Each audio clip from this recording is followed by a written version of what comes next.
Hello. ഒരു shop owner ഇന്നത്തെ കാലത്ത് നേരിട്ടുകൊണ്ടിരിക്കുന്ന ഏറ്റവും വലിയൊരു പ്രശ്നമാണ് സെയിലിലെ ഇൻകൺസിസ്റ്റൻസി. അതായത് സെയിലിൽ തുടർച്ചയില്ലായ്മ. ചില ദിവസങ്ങളിൽ സെയിൽ കിട്ടും, ചില ദിവസങ്ങളിൽ കിട്ടില്ല, ചിലപ്പോൾ ആഴ്ചകളോളം കിട്ടാതിരിക്കാം. അങ്ങനെ ഒരു മൊത്തത്തിലൊരു കയറ്റിറക്കങ്ങളാണ്, കംപ്ലീറ്റ് ആയിട്ടുള്ളൊരു കയറ്റിറക്കങ്ങളിലൂടെയാണ് പോയിക്കൊണ്ടിരിക്കുന്നത്. അപ്പം നല്ല സെയിലുള്ളപ്പോൾ നമ്മളുടെ മൂഡ് നല്ലതായിരിക്കും. സെയിൽ ഡൗൺ ആവാൻ നേരത്ത് നമ്മളുടെ മൂഡ് അതേപോലെ ഡൗൺ ആവും, പിന്നെയും പൊങ്ങും, പിന്നെയും താഴും. ചില മാസങ്ങളിൽ സെയിൽ കിട്ടാത്തവരുണ്ട്. ഇവിടുത്തെ പ്രശ്നം എന്താണെന്ന് വെച്ച് കഴിഞ്ഞാൽ, നിങ്ങൾ ഇഗ്നോർ ചെയ്തുകൊണ്ടിരിക്കുന്നത് മാർക്കറ്റിങ്ങിനെയാണ്. നിങ്ങളുടെ കയ്യിൽ എന്തോ വിൽക്കാനുണ്ട്, അതുകൊണ്ട് മാത്രം കാര്യമില്ല. വാങ്ങാൻ തയ്യാറായിട്ടുള്ളവരെ കണ്ടെത്തണ്ടേ? അതാണ് മാർക്കറ്റിങ്ങിൻ്റെ സിമ്പിൾ ഡെഫിനിഷൻ.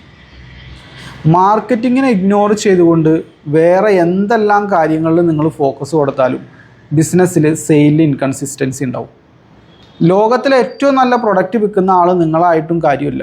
കാരണം അങ്ങനെ ഒരു സാധനം നിങ്ങളുടെ കയ്യിൽ ഉണ്ടെന്ന് മറ്റുള്ളവരെ അറിഞ്ഞാൽ മാത്രമാണ് അവർ നിങ്ങളെ കോണ്ടാക്ട് ചെയ്യും, നിങ്ങൾക്ക് സെയിൽ നടക്കുകയും ചെയ്യുള്ളൂ. അപ്പം നിങ്ങൾ ചെയ്യേണ്ടത് എന്താണെന്ന് വെച്ച് കഴിഞ്ഞാൽ, ഒരു ഷോപ്പ് ഓണർ എന്ന നിലക്ക് നിങ്ങൾ ചെയ്യേണ്ടത് എന്താണെന്ന് വെച്ച് കഴിഞ്ഞാൽ, നിങ്ങൾ ചിന്തിക്കേണ്ട കാര്യം, ഏതെല്ലാം പുതിയ മാർഗത്തിലൂടെ എൻ്റെ ബിസിനസ്സിലേക്ക് കൂടുതൽ പുതിയ കസ്റ്റമേഴ്സിനെ കൊണ്ടുവരാം എന്നാണ് നിങ്ങൾ ചിന്തിക്കേണ്ട കാര്യം. ഏതെല്ലാം മാർഗം ഉപയോഗിച്ചുകൊണ്ട്, ഓക്കെ എനിക്ക് ഷോപ്പുണ്ട്, ജംഗ്ഷനിലാണ്, സിറ്റിയിലാണ്, ഫസ്റ്റ് ഫ്ലോറാണ്, ബാക്ക് സൈഡ്, എവിടെ ആയിക്കോട്ടെ, ആ ബോർഡും പറഞ്ഞും അറിഞ്ഞും റെഫറൻസിലൂടെയൊക്കെ കുറച്ച് വാക്കിംഗ് കസ്റ്റമേഴ്സ് നിങ്ങളുടെ ഷോപ്പിൽ വരുന്നുണ്ട്. അതൊരു മാർഗം. ഷോപ്പിൻ്റെ ബോർഡ് കണ്ടുവരുന്നവർ, അതൊരു മാർഗം. ബോർഡ് വെക്കുക എന്നുള്ളതൊരു മാർഗം. ഷോപ്പിന് ബോർഡ് വെച്ചിട്ടുണ്ട്. നിങ്ങൾക്ക് അതല്ലാതെ മറ്റ് ഷോപ്പ് ഓണേഴ്സ് വഴി കണക്ഷൻസൊക്കെ വഴി കിട്ടുന്നവരുണ്ടാവും. അധികം ഈ റെഫറൻസൊക്കെ വഴിയാണ് അധിക ഷോപ്പുകൾക്കും സെയിൽ വരുന്നത്. ഇത് കൂടാതെയുള്ള മറ്റൊരു മാർഗമാണ് സോഷ്യൽ മീഡിയ എന്ന് പറഞ്ഞു കഴിഞ്ഞാൽ. സോഷ്യൽ മീഡിയ ഉപയോഗിച്ച് ഓൺലൈൻ വഴി ഒരു വിഭാഗം കസ്റ്റമേഴ്സിനെ നിങ്ങൾക്ക് കൊണ്ടുവരാനായിട്ട് സാധിക്കും. അതാണ് ഞാൻ തുടക്കം പറഞ്ഞത്, ഏതെല്ലാം പുതിയ മാർഗങ്ങൾ ഉപയോഗപ്പെടുത്തിക്കൊണ്ട് എൻ്റെ ബിസിനസ്സിലേക്ക് പുതിയ വിഭാഗം കസ്റ്റമേഴ്സിനെ കൊണ്ടുവരാം. പുതിയതെന്ന് ഞാൻ 2 സ്ഥലത്താണ് പറഞ്ഞത്. പുതിയ മാർഗങ്ങൾ, പുതിയ കസ്റ്റമേഴ്സ്. കാരണം ഒരു ബിസിനസ് വളരണമെങ്കിൽ 2 രീതിയിലാണ് നമുക്കത് വളർത്താൻ പറ്റുക. ഒന്ന്, എക്സിസ്റ്റിംഗ് കസ്റ്റമേഴ്സിന് കൂടുതൽ സെല്ല് ചെയ്യണം. ഒരു ഷർട്ട് എടുക്കാൻ, ഷോപ്പിൽ ഒരു ഷർട്ട് എടുക്കാൻ വരുന്ന ആളെ കൊണ്ട് ജീൻസും കൂടി എടുപ്പിക്കുക. എക്സിസ്റ്റിംഗ് കസ്റ്റമർക്ക് കൂടുതൽ വിൽക്കുക, അത് ഒരു മാർഗം. രണ്ടാമത്തെ മാർഗം എന്ന് പറഞ്ഞു കഴിഞ്ഞാൽ, നിലവിൽ ഇന്ന് വരെ നിങ്ങളുടെ കസ്റ്റമർ ആകാത്ത പുതിയ വിഭാഗത്തിനെ നിങ്ങളുടെ ബിസിനസ്സിൻ്റെ അകത്തേക്ക് കൊണ്ടുവരിക. ഈ 2 മാർഗത്തിലൂടെയാണ് സാധിക്കുക. ഈ രണ്ടാമത് പറഞ്ഞ സംഗതിക്ക് നിങ്ങൾ പുതിയ മാർഗങ്ങൾ തേടി പോകേണ്ടതായിട്ട് വരും. മോഡേൺ മാർക്കറ്റിങ്ങിൽ പെട്ടതാണ് സോഷ്യൽ മീഡിയ എന്ന് പറഞ്ഞു കഴിഞ്ഞാൽ. സോഷ്യൽ മീഡിയ ഉപയോഗിച്ച് നിങ്ങൾക്ക് കസ്റ്റമറെ കണ്ടെത്താനായിട്ട് സാധിക്കും. ഇതിൽ നിങ്ങൾ ഇഗ്നോർ ചെയ്താലുള്ള പ്രശ്നം എന്താണെന്ന് വെച്ച് കഴിഞ്ഞാൽ, വീഡിയോയുടെ ആദ്യം പറഞ്ഞ പ്രശ്നം നിങ്ങൾ ഫേസ് ചെയ്യും. സെയിലിലെ ഇൻകൺസിസ്റ്റൻസി, തുടർച്ചയില്ലായ്മ, നമ്മുടെ മൂഡും അതിനനുസരിച്ച് കയറി ഇറങ്ങി ഇങ്ങനെ ഇരിക്കും. ഈ സെയിലിൽ തുടർച്ചയില്ലാത്തത് എന്തുകൊണ്ടാണ്? വരവിൽ തുടർച്ചയില്ലാത്തത് കൊണ്ട്. ആര് വരും? കസ്റ്റമേഴ്സിൻ്റെ വരവിൽ തുടർച്ചയില്ലാത്തതുകൊണ്ട്. ഏത് വിഭാഗം കസ്റ്റമർ? പുതിയ വിഭാഗം കസ്റ്റമർ. വളരെ സിമ്പിളായിട്ടുള്ളൊരു കാര്യമാണ്. പക്ഷേ ചില ബിസിനസ് ഓണേഴ്സ്, ഷോപ്പ് ഓണേഴ്സ് ഇതിനെപ്പറ്റി ചിന്തിക്കാതെ തന്നെയല്ല. അവർ മറ്റു പല കാര്യങ്ങളിലൊക്കെയാണ് അവർ ടൈമും അവരുടെ മണിയും എഫേർട്ടും ഒക്കെ സ്പെൻഡ് ചെയ്തുകൊണ്ടിരിക്കുന്നത്. ഇതാണ് പ്രശ്നം. ചെയ്യേണ്ട കാര്യങ്ങൾ ചെയ്യാതെ, നേരിട്ട് ബിസിനസ്സിലേക്ക് സെയിൽ കൊണ്ടുവരുന്ന കാര്യങ്ങൾ ചെയ്യാതെ, നേരിട്ട് ബിസിനസ്സിന് സെയിൽ കൊണ്ടുവരാൻ യാതൊരു വിധത്തിലും സഹായിക്കാത്ത സംഗതികളിലാണ് കാശ് മുടക്കിക്കൊണ്ടിരിക്കുന്നത്, സമയം മുടക്കിക്കൊണ്ടിരിക്കുന്നത്, അധ്വാനം മുടക്കിക്കൊണ്ടിരിക്കുന്നത്. ഇതാണ് പ്രശ്നം. ഈ സംഗതി കൃത്യമായിട്ട് ചെയ്യണം.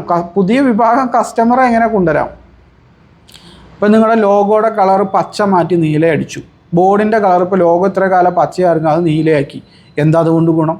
വലിയ ഗുണമൊന്നും ഉണ്ടാവാൻ പോണില്ല. കാറിൻ്റെ ടയർ മാറ്റി അലോയി ആക്കി, യാതൊരു ഗുണം ഉണ്ടാവാൻ പോണില്ല. ഫർണിച്ചർ നിലവിലുള്ളത് എടുത്ത് പൊളിച്ച് കളഞ്ഞിട്ട് പുതിയത് ഒരെണ്ണം കുത്തി കയറ്റി വെച്ചു. വലിയ ഗുണമൊന്നും ഇതും കൊണ്ട്.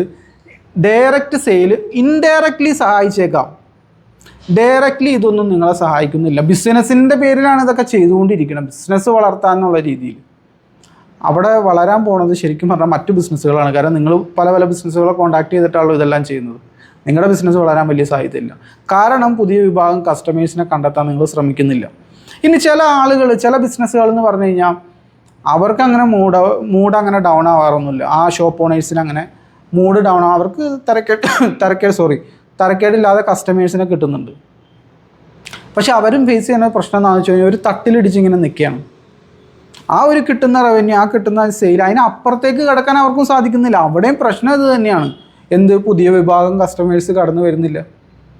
കൂടുതൽ കസ്റ്റമേഴ്സ് തുടർച്ചയായിട്ട് consistent flow of new customers marketers എല്ലാം പറയുന്നതാണ്. അതായത് ഇരുത്തം വന്നിട്ടുള്ള മാർക്കറ്റിംഗ് സ്കോളേഴ്സ് അവരുടെ ബുക്സുകളിലെല്ലാവരും ഇത് മെൻഷൻ ചെയ്തിട്ടുണ്ട്. കൺസിസ്റ്റൻറ്റ് ഫ്ലോക്ക് എവിടെ ബ്രേക്ക് സംഭവിക്കുന്നു, തുടർച്ചയില്ലായ്മ സംഭവിച്ചു കഴിഞ്ഞ് കഴിഞ്ഞാൽ സെയിലിലും അതേപോലെ തന്നെ ഇൻകൺസിസ്റ്റൻസി ആനുപാതികമായിട്ട് വരും.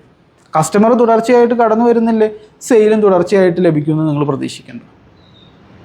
അപ്പോൾ സെയിൽ കൂട്ടാൻ വേണ്ടിയിട്ട് നമ്മൾ പല കാര്യങ്ങൾ ചെയ്യുമ്പോഴും പുതിയ വിഭാഗം കസ്റ്റമറെ കണ്ടെത്തുക എന്ന് പറഞ്ഞാൽ അത് നമ്മുടെ ബ്രെയിൻ്റെ ഒരു ഭാഗത്ത് ഇങ്ങനെ എപ്പോഴും വേണം. ഏതെല്ലാം മാർഗത്തിലൂടെ പുതിയ കസ്റ്റമേഴ്സിനെ കണ്ടെത്താം എന്നുള്ള ചിന്ത. അപ്പോഴാണ് ആ ബിസിനസ് ശരിക്കും നമുക്ക് വളർത്താനായിട്ട് സാധിക്കുന്നത്.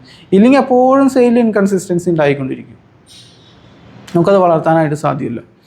നിലവിലുള്ള അസറ്റുകൾ വെച്ചുകൊണ്ട് ഒരു ഷോപ്പ് ഓണറെ സംബന്ധിച്ചിടത്തോളം ഏറ്റവും എളുപ്പത്തിൽ ഇന്ന് സോഷ്യൽ മീഡിയ എല്ലാം ഉപയോഗിച്ച് കസ്റ്റമറെ കണ്ടെത്താൻ സാധിക്കുന്നത് ഒരു ഷോപ്പ് ഓണർക്ക് തന്നെയാണ്. അതിൻ്റെ കാരണം എന്താണെന്ന് വെച്ച് കഴിഞ്ഞാൽ നിങ്ങളുടെ അടുത്ത് ഓൾറെഡി പ്രൊഡക്റ്റ് ഉണ്ട്, ആ പ്രൊഡക്റ്റ് എന്ത് വിലക്ക് വിറ്റ് പോകുമെന്ന് അറിയാം, ഏത് സൈസിലുള്ള ഏത് ഷേപ്പിലുള്ള സാധനമാണ് കസ്റ്റമർ ചോദിച്ചു വന്നതെന്ന് നിങ്ങൾക്കറിയാം. ജസ്റ്റ് ഇനി ഓൺലൈനിലിട്ട് എൻ്റർ ചെയ്താൽ മാത്രം മതി. ഇവിടെയാണ് ഞങ്ങൾക്ക് നിങ്ങളെ ഹെൽപ്പ് ചെയ്യാനായിട്ട് സാധിക്കുന്നത്.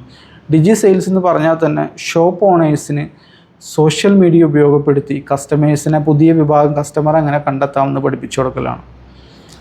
ഈ പുതിയ വിഭാഗം കസ്റ്റമേഴ്സിനെ നിങ്ങൾ കണ്ടെത്താൻ ശ്രമിച്ചില്ലെങ്കിൽ നിങ്ങളുടെ ബിസിനസ്സിൽ ഒരിക്കലും വളർച്ച ഉണ്ടാവില്ല. ബിസിനസ് ഓണേഴ്സ് നിങ്ങൾ ശ്രദ്ധിക്കേണ്ടതെന്ന് വെച്ച് കഴിഞ്ഞാൽ നിങ്ങളിൽ പലരും പല പ്രോഗ്രാമുകളും അറ്റൻഡ് ചെയ്യാറുണ്ട്, യാതൊരു ഗുണമില്ലാത്ത സംഗതികൾ. സെയിലിന് അതെല്ലാം ഒരു സ്റ്റേജ് കടന്ന് ബിസിനസ്സിൽ ഒരു സ്റ്റേജ് കടന്നതിന് ശേഷം മാത്രം നിങ്ങൾക്ക് യൂസ്ഫുൾ ആവുന്ന പല പ്രോഗ്രാമുകളാണ്. കുറേ പേര് ചാടുന്നു, തുള്ളുന്നു, കൈകൊട്ടി പാടുന്നു, അങ്ങനെ കുറേ കോമഡികൾ കാണിച്ച് അവർ നടക്കുന്നുണ്ട്. ഒരു സെയിൽ പോലും ആ അത്തരം പ്രോഗ്രാമിൽ പങ്കെടുത്തുകൊണ്ട് നിങ്ങൾക്ക് വരുന്നില്ല. കാരണം എന്താണെന്ന് വെച്ച് കഴിഞ്ഞാൽ ഒരു ബിസിനസ്സിൽ ഇൻകം ജനറേറ്റിംഗ് ആയിട്ടുള്ള ആക്ടിവിറ്റീസ് രണ്ടെണ്ണമാണ്. ഒന്ന് മാർക്കറ്റിംഗ്, രണ്ട് സെയിൽസ്. നിങ്ങളുടെ കയ്യിലെന്തോ വിൽക്കാനുണ്ട്, അത് വാങ്ങാൻ തയ്യാറായിട്ടുള്ള കസ്റ്റമറെ കണ്ടെത്തുക എന്നുള്ളതാണ് മാർക്കറ്റിംഗ്. സെയിൽസ് ആ കൊണ്ടുവന്ന ആളുകളെ കൊണ്ട് നിങ്ങളുടെ പ്രൊഡക്റ്റ് എടുപ്പിക്കുക. ഇത് പ്രോപ്പറായിട്ട് ചെയ്താൽ മാത്രമാണ് നിങ്ങളുടെ ബിസിനസ് വളരുള്ളൂ. പുതിയ വിഭാഗം കസ്റ്റമേഴ്സിനെ കണ്ടെത്താം. നിങ്ങളൊരു ഷോപ്പ് ഓണറാണ്, നിങ്ങൾക്ക് സോഷ്യൽ മീഡിയയിലേക്കെല്ലാം ഇറങ്ങണമെന്ന് ആഗ്രഹമുണ്ട്. നിങ്ങളെപ്പോലെ തന്നെ ഷോപ്പുള്ള മറ്റു പലരും ഇത്തരം സോഷ്യൽ മീഡിയ ഒക്കെ യൂസ് ചെയ്ത് അവരുടെ ഷോപ്പിലെ സെയിൽ വർദ്ധിപ്പിക്കുന്നത് നിങ്ങൾ കണ്ടിട്ടുണ്ട്. നിങ്ങൾക്കും ഇറങ്ങാൻ ആഗ്രഹമുണ്ട്. ഈ ഒരു കാറ്റഗറിയിലുള്ള ആളാണെങ്കിൽ ഞങ്ങളെ കോൺടാക്റ്റ് ചെയ്യാം. കോൺടാക്ട് ഡീറ്റെയിൽസ് എല്ലാം താഴെ കൊടുത്തിട്ടുണ്ട്. ഇതുപോലുള്ള ബിസിനസ് വിശേഷങ്ങളുമായിട്ട് നമുക്ക് വീണ്ടും കാണാം. Thank you for watching.